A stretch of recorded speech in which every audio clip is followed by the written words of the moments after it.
गुजरात के बनासकांठा में पटाखा फैक्ट्री में भीषण आग से मचा हड़कंप। धमाके में फैक्ट्री से गिरी छत। आग बुझाने पहुंची फायर ब्रिगेड की कई गाड़ियां। हादसे में 17 मजदूरों की मौत। मलबे में फंसे कई लोगों को किया गया रेस्क्यू। गुजरात के राजकोट में अहमदाबाद हाईवे पर साबुन फैक्ट्री में लगी भीषण आग। दूर से दिखाई दी आग की लपटें। दमकल विभाग की 5 गाड़ियों ने कड़ी मशक्कत कर आग पर पाया काबू। लाखों का नुकसान। नोएडा के सेक्टर 18 स्थित कृष्णा प्लाजा बिल्डिंग में लगी भीषण आग। पूरी बिल्डिंग में मची अफरा तफरी। बिल्डिंग से कूदकर लोगों ने बचाई जान। कड़ी मशक्कत कर फायर कर्मियों ने पाया आग पर काबू। बिहार के आरा में तनिष्क ज्वेलरी शोरूम में लगी भीषण आग। शोरूम के जनरेटर रूम में लगी आग धीरे धीरे पूरे शोरूम में फैली। हाल ही में इसी शोरूम में हुई थी 10 करोड़ की लूट। पटना के गुलाब बाग एरिया की केमिकल फैक्ट्री में आग लगने से मचा हड़कंप। फायर ब्रिगेड की टीम ने आग पर काबू पाने के लिए की कड़ी मशक्कत। चश्मदीदों के मुताबिक धमाके के बाद फैक्ट्री में लगी थी आग। दिल्ली के झंडेवालान एक्सटेंशन इलाके की एक बिल्डिंग में भड़की चिंगारी। आग की चपेट में कई गाड़ियां भी आईं। फायर ब्रिगेड ने कड़ी मशक्कत के बाद आग पर पाया काबू। कल लोकसभा में 12 बजे पेश होगा वक्फ संशोधन विधेयक। बीजेपी ने सभी सांसदों को जारी किया व्हिप। टीडीपी ने वक्फ बिल पर दिया पूर्ण समर्थन। टीडीपी के 3 संशोधन किए गए शामिल। ईसाई संगठनों ने भी वक्फ बिल का किया समर्थन।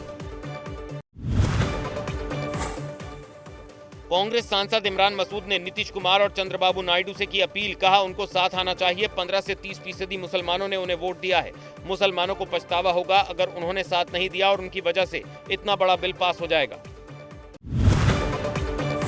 संसदीय कार्य मंत्री किरेन रिजिजू ने कहा चर्चा के बाद सरकार लेकर आ रही वक्फ बिल पर कल 8 घंटे लोकसभा में होगी चर्चा। जरूरत पड़ी तो चर्चा का वक्त बढ़ाया जाएगा। बोले कांग्रेस वोट बैंक के लिए कर रही बिल का विरोध। संसद में पेश होने वाले वक्फ बिल पर बोले ओवैसी। कहा मुसलमान से मस्जिद और दरगाह छीनने की हो रही कोशिश। मुसलमानों को परेशान करने के लिए लाया जा रहा है बिल। वक्फ बिल के खिलाफ खड़ी हुई समाजवादी पार्टी प्रमुख अखिलेश यादव बोले बीजेपी चाहती है हर जगह कंट्रोल। उनका हर फैसला अपने लोगों को खुश करने के लिए है। जीएसटी हो, नोटबंदी हो या अन्य फैसले हों, ये सिर्फ छीनने का काम करते हैं। आरजेडी नेता तेजस्वी यादव बोले हमने शुरू से किया है वक्फ बिल का विरोध। बिहार की जनता आगामी चुनाव में बीजेपी को सबक सिखाने के लिए तैयार है।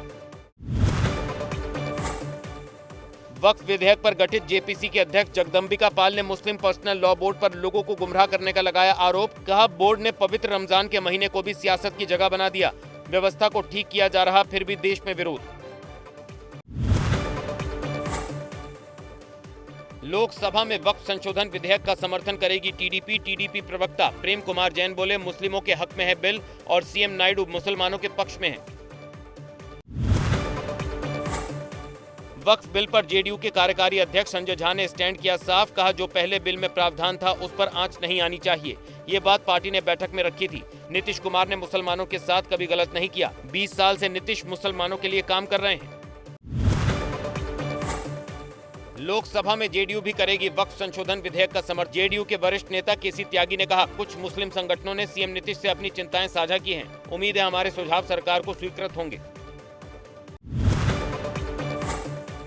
केंद्रीय मंत्री ललन सिंह की कांग्रेस को 2 टूक। वक्फ के विरोध पर कहा जेडीयू को नहीं चाहिए कांग्रेस का सर्टिफिकेट। वक्फ पर हम जो भी तय करेंगे संसद में करेंगे। मुसलमानों के लिए नीतीश कुमार ने किया बहुत काम।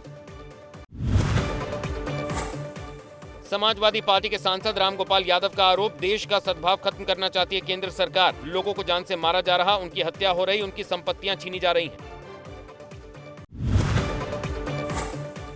वक्फ बिल के विरोध में रामदास अठावले ने कहा विपक्ष लोगों को कर रहा है गुमराह। वक्फ कानून में आम मुसलमान के हक की बात।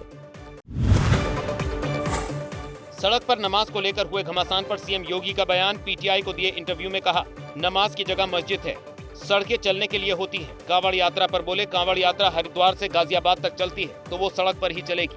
कहा हमने किसी परंपरागत मुस्लिम जुलूस को नहीं रोका। कांवड़ यात्रा को लेकर सीएम योगी के बयान पर ओवैसी का पलटवार। कहा हर धर्म का पर्व रोड पर होता है, मुस्लिम से ही तकलीफ क्यों? आपने महाकुंभ किया, इसका मतलब ये नहीं कि देश में सिर्फ एक ही धर्म है।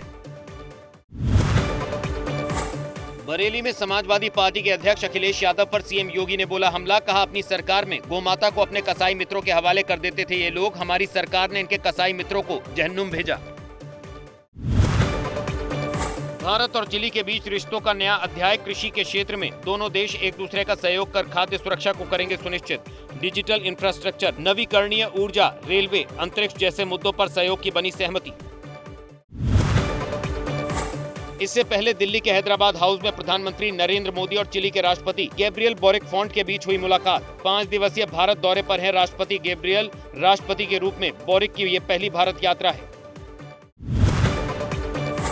उत्तराखंड में हरिद्वार, देहरादून, नैनीताल और उधम सिंह नगर जिले की कई जगहों के नाम में बदलाव। सीएम धामी ने कहा, देवभूमि के लोगों की जनभावना के आधार पर बदला गया नाम। हरिद्वार में लोगों ने बांटी मिठाइयां।